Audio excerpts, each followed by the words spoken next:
Okay. जैसे अभी आपने बताया कि बगैर दवा के एक्यूपंक्चर में सब ठीक हो जाता है जी। अभी हमारा सवाल ये है कि एक्यूपंक्चर ही क्यों, ऐसा क्यों है कि हम यही मेथड क्यों अपनाएं, क्या रीज़न है? अभी देखो, एलोपैथी दवा से सबको मालूम है साइड इफेक्ट है। अभी साइड इफेक्ट के बगैर दूसरा इलाज लोग तलाश कर रहा है।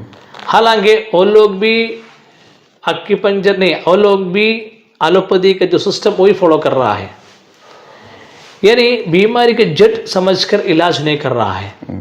एक्यूपंक्चर में क्या है, बीमारी का रीज़न क्या है, उसका रूट कोज क्या है, उसको हल निकाल रहा है। तो अगर कोई तरीके इलाज में डायबिटिक हो, कोई भी ऐसा बीमारी हो, बगैर दवा खाकर मीठा खाकर अच्छा हो रहा है, आप वो फॉलो कीजिए। ऐसा कौन सा इलाज आपको पेश कर सकता है? कोई भी नहीं।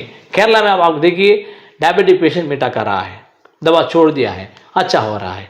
ऐसा बगैर परहेज, बगैर दवा, अगर कोई तरीके इलाज के जरिए अगर मुकम्मल शिफा, मुकम्मल क्योर अगर आपको मिलता है, you may go for that.